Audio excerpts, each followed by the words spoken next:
चलिए एक्सेस की next class start करते हैं। तो पिछली वीडियो में हमने देखा था कि HTML में MS एक्सेस में हम किस तरह से टेबल बनाते हैं। आज मैं फिर से एक बार आपको टेबल बनाना और बता रहा। तो आप आज की वीडियो में भी हम ये सीखेंगे कि टेबल हमको किस तरह से बनाना है। तो चलिए, ये मैंने MS एक्सेस की विंडो हमारे सामने ओपन है और मैंने आपको इसकी पिछली वीडियो में बताया था कि ये सेक्शन टेम्पलेट्स कहलाता है। ये सेक्शन भी आपके सब टेम्पलेट्स कहलाते हैं। टेम्पलेट्स बने बनाए रेडीमेड फाइलें होती हैं जहाँ पे हमें कोई फॉर्मेटिंग या कोई विशेष तरह की कोई ज़्यादा हमको एडिटिंग नहीं करनी होती, केवल हमको अपनी चीज़ों को ऐड करनी होती है, बस हो गया।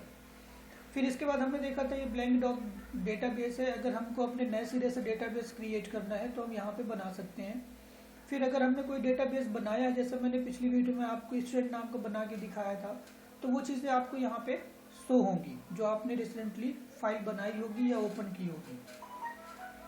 तो मैंने आपको कल डेटाबेस टेबल बनाना बताया था कि कैसे आप डेटाबेस के अंदर टेबल बनाएंगे। तो आज एक बार फिर से हम यहाँ पे रिपीट करते हैं कि कैसे आप टेबल बनाएंगे। तो इसके लिए हम जाएंगे ब्लैंक डेटाबेस में।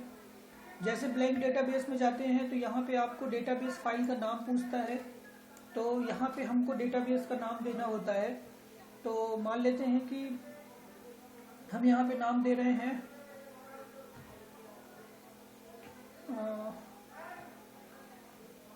एक स्कूल कोई ले लेते हैं। सपोज करिए सरस्वती नाम की स्कूल है। ये मैंने डेटाबेस का नाम बना लिया सरस्वती स्कूल। अब ये फाइल कहाँ पे सेव हो, तो अभी अगर मैं कहीं पर ये ब्राउज में क्लिक नहीं करता तो मेरी ये जो डेटाबेस फाइल सरस्वती स्कूल के नाम से बन रही है कहाँ पे सेव होगा, सी यूजर नेम विंडोज और डॉक्यूमेंट के अंदर सेव होगा। तो चलिए इसको इसी में सेव करते हैं। हमको चेंज नहीं करना है लोकेशन। यदि करना हो तो हम ये ब्राउज बटन में क्लिक करके उसका लोकेशन चेंज कर सकते हैं। जैसे ब्राउज बटन में क्लिक करेंगे इस तरह से आपके सामने एक डायलॉग बॉक्स ओपन होगा और इस डायलॉग बॉक्स में आप अपनी इच्छा अनुसार कंप्यूटर का कोई भी लोकेशन या कोई भी ड्राइव में आप यहाँ पे सेट कर सकते हैं। तो मैं फिलहाल अभी नहीं कर रहा और क्रिएट बटन में क्लिक करते हैं। तो जैसे क्रिएट बटन में हमने क्लिक किया, हमारे सामने इस तरह से एक विंडो ओपन हुई। अब हम इसके बाद जो है राइट क्लिक करते हैं और ये डिज़ाइन व्यू में जाते हैं। टेबल को हमने सेलेक्ट किया, राइट क्लिक किया, डिज़ाइन व्यू में जाते हैं। तो यहाँ पे कंप्यूटर हमसे पूछता है कि आप इस टेबल का क्या नाम, मतलब आप इस टेबल में क्या किस तरह की इंफॉर्मेशन लिखना चाहते हैं। तो मान लीजिए फिर से मैं यहाँ पे 10th स्टूडेंट की डिटेल डालना चाहता हूँ, तो मैं यहाँ पे डाल दिया 10th स्टूडेंट। ओके क्लिक कर दिया। जैसे ओके मैं क्लिक करता हूँ तो यहाँ पे मुझे फील्ड का नाम देना होता है। फील्ड क्या है, टेबल का सबसे एक इम्पॉर्टेंट हिस्सा होता है। उसी फील्ड के आधार पे ही जानकारी हमको भरनी होती है। तो मैं यहाँ पे स्टूडेंट नेम दे दिया। नाम का डेटा टाइप टेक्स्ट होगा क्योंकि किसी का भी नाम टेक्स्ट में होता है, अंक में होता नहीं है। डिस्क्रिप्शन अगर आप यहाँ पे देना चाहते हैं तो आप यहाँ पे लिख सकते हैं कि इंटर नेम, या ऐसा लिख सकते हैं इंटर स्टूडेंट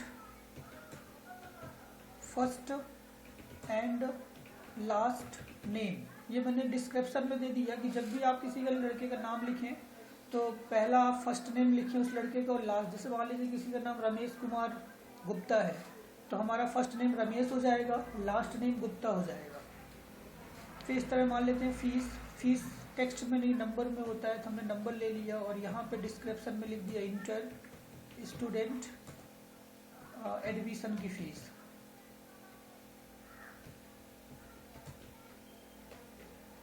फिर यहाँ पे मैंने डेट ऑफ बर्थ लिख दिया। डेट ऑफ बर्थ हमेशा डेट में होता है। तो डेट में जैसे मैंने आपको पिछली वीडियो में बताया था कि जैसे हम किसी फील्ड में क्लिक करते हैं तो यहाँ पे उनकी प्रॉपर्टीज़ आती हैं। तो यहाँ पे ये डेट की प्रॉपर्टीज़ दिख रही हैं।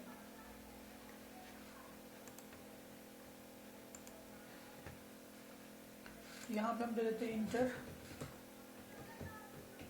Student date of birth. अब फादर्स नेम ले लेते हैं। तो फादर्स नेम टेक्स्ट में होगा, टेक्स्ट में यहाँ भी लिख सकते हैं inter student father name. Mother's name डालना चाहते हैं तो ये मदर्स नेम हो गया। मदर्स नेम भी टेक्स्ट में होगा। और यहाँ पे इंटर स्टूडेंट मदर्स नेम। इस तरह से हमने ये फील्ड तैयार कर लिया। अब मान लेते हैं हमको बस इतनी फील्ड तैयार करनी है और कुछ नहीं। तो अब हम इस टेबल पे डबल क्लिक करते हैं। ये पूछता है do you want to save this table changes, yes. अब यहाँ पे हमको लड़कों की डिटेल भरनी होगी, जैसे हमने पिछली कक्षा में देखा था। रमेश, फीस आप यहाँ पे डाल दीजिए जो डालना है, डेट ऑफ बर्थ डाल दीजिए, उसकी जो भी डेट ऑफ बर्थ हो, फादर्स नेम, मदर्स नेम। ये हमने इस तरह से आप इस टेबल में इंफॉर्मेशन फिलअप करते जाएंगे। जैसे आप करते जाएंगे यहाँ पे आईडी जो है ये 1 2 3 ऑटोमेटिक आती जाएगी। ये आपकी, आप यहाँ पे इसको की बोल सकते हैं। जो आपको दिख रहा है ये आपकी, जैसे रमेश की आईडी 1 होगी, जिसको अपन सीरियल नंबर कहते हैं जनरली टेबल में। तो आप फिलहाल अभी यही समझे कि एक तरह से ये सीरियल नंबर है, जिसको हम फिलहाल की भी बोल सकते हैं कि ये की है। अब की क्या होती है, कैसे काम करती है, तो अपन आगे क्लास में समझेंगे। तो ये हमारी डिटेल इस तरह से बन जाती है और इस तरह हम टेबल में डिटेल लिख पाएंगे। अब मैंने आपको ये बताया था किसी भी डेटाबेस टेबल में, किसी भी डेटाबेस फाइल में एक से ज़्यादा टेबलें होती हैं। जैसे मैंने डेटाबेस लिया है सरस्वती स्कूल का, तो सरस्वती स्कूल में सिर्फ 10वीं कक्षा तो होगी नहीं, 5वीं भी होगी, 8वीं भी होगी, 9वीं भी होगी, KG1 भी होगा, KG2 भी होगा, नर्सरी भी होगी, बहुत सारी कक्षाएँ होंगी। तो अगर देखा जाए तो 1 से 12वीं तक की 12 कक्षाएँ ये हो गई, और नर्सरी, KG1, KG2 3 कक्षाएँ, 12 3 15 कक्षाएँ के हो गई। तो यहाँ पे हमको 15 टेबल इस स्कूल के लिए, अगर मुझे इस स्कूल का डेटाबेस मैनेज करना है तो 15 टेबल मुझे बनानी पड़ेगी। और ये पूरे 15 के 15 टेबल इस सरस्वती स्कूल नाम के डेटाबेस में सेव होंगी, जिसको मैं फिर बाद में उस डेटाबेस में आसानी से काम करके डेटाबेस से डेटा या इंफॉर्मेशन में कलेक्ट निकाल सकता हूँ, प्रिंट आउट ले सकता हूँ, रिपोर्ट बना सकता हूँ, ढेर सारी चीज़ें अपन कर पाएंगे। तो जरूरी डेटाबेस में सबसे पहला कदम तो यही होता है कि डेटाबेस आपको सबसे पहले तैयार करना होता है।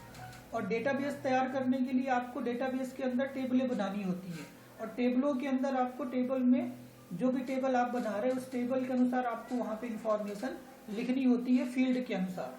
जैसे मुझे यह 10th है तो यहाँ पे मैं 10th के लड़कों का ही नाम लिखूंगा, KG1 के लड़कों का नाम या उनकी डिटेल यहाँ पे नहीं लिखूंगा। तो अब मान लेते हैं कि मुझे फिर से नई टेबल बनानी है, 10th के लिए था, 11th के लिए बनानी है। तो सिंपल आप देख रहे हैं यहाँ पे क्रिएट लिखा हुआ है, आप ये क्रिएट पे जाएंगे और क्रिएट के बाद आपको दिख रहा होगा टेबल। तो हम यहाँ पे जाएंगे, टेबल में टेबल दिख रहा। जैसे आप टेबल में जाएंगे तो हमारे सामने देखिए कि टेबल फिर से आ गई। अब हम यहाँ पे राइट क्लिक करेंगे, फिर से डिजाइन व्यू में जाएंगे। फिर ये पूछ रहा है टेबल का क्या नाम, तो मैं यहाँ पे 11th कक्षा की डिटेल देना चाहता हूँ। तो 11th स्टूडेंट, ये 11th की हो गया, तो ये मेरे 11th की हो गई। अब ये जो फील्ड बोल रहा हूँ, हम यहाँ पे फील्ड बनाएंगे, जो भी आपको यहाँ पे फील्ड रखना है।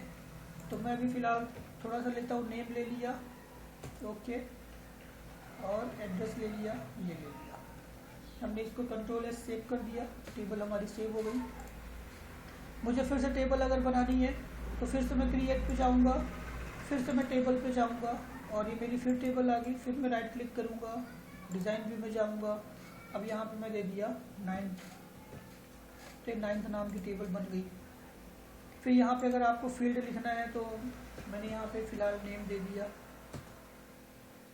यहाँ एड्रेस दे दिया, ये टेबल होगी, Ctrl+S कर दिया। फिर मुझे टेबल बनाना है तो मैं क्रिएट में जाऊँगा, टेबल पे जाऊँगा और फिर टेबल आ गई। फिर राइट क्लिक, डिज़ाइन व्यू, फिर यहाँ पे मैं दे दिया 8th क्लास हो गया। यहाँ पर फिर से मैंने डिटेल दे दिया।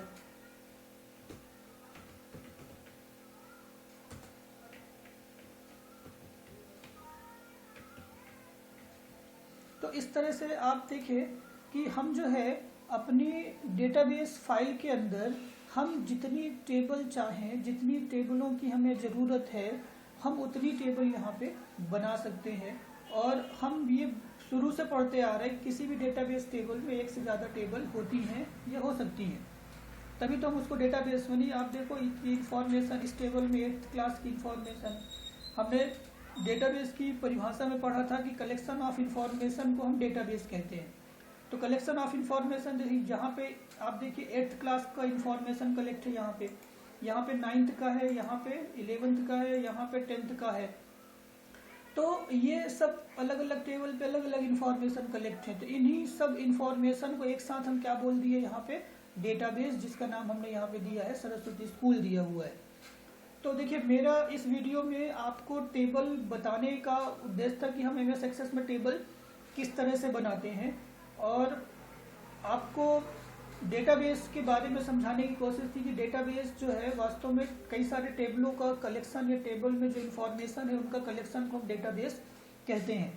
जो टेबल मैंने आपको यहाँ पे बताया है वो टेबल में अभी कोई एक्यूरेट या कोई सही जानकारी ऐसा कुछ भी यहाँ पे नहीं है। इस वीडियो का सिर्फ उद्देश्य है कि आप टेबल MS एक्सेस में किस तरह से बनाएंगे वो आप जानें। अगर हमको एक से ज़्यादा टेबल बनानी है तो हम वो कैसे बनाएंगे। तो उम्मीद करता हूँ तो आपको समझ में आ गया होगा कि MS एक्सेस में हमको टेबल किस तरह से क्रिएट करनी है। और दूसरा आपको ये समझ में आ गया होगा कि जब हम टेबल बनाते हैं तो जब नई टेबल बनाते हैं तो जो हमारे सामने ये फील्ड नेम और डेटा टाइप और डिस्क्रिप्शन का ब्लॉक होता है वो क्या करता है। तो फील्ड नेम में हमको फील्ड नेम देना होता है, डेटा टाइप में हमको डेटा टाइप चुनना होता है कि किस तरह की डेटा हम उस फील्ड के अंदर लिखेंगे। डिस्क्रिप्शन में आप यहाँ पे डिस्क्रिप्शन छोड़ सकते हैं कि नेम में भाई किस तरह का नाम, तो जैसे मैंने आपको बताया आप यहाँ पे डिस्क्रिप्शन उसके बारे में लिख सकते हैं। ये ऑप्शनल है, आप लिखना चाहें तो लिखें, अदरवाइज नहीं लिखें। फिर इसके बाद जो है हर फील्ड के लिए अलग अलग, ये देखिए यहाँ पे ढेर सारी प्रॉपर्टीज यूज होती हैं जो आपको धीरे धीरे समझ में आ जाएंगी कैसे यूज करना है, कैसे क्या करना है। तो इस वीडियो का सिर्फ उद्देश्य था कि आप यहाँ पे टेबल कैसे बनाएंगे, फील्ड आप कैसे देते हैं और डेटा टाइप कैसे देते हैं। अगर हमको एक से ज़्यादा टेबल बनानी हो तो वो हम कैसे बनाएंगे। तो चलिए, उम्मीद करता हूँ आपको ये वीडियो समझ में आई होगी। तो आज के लिए इतना ही, धन्यवाद।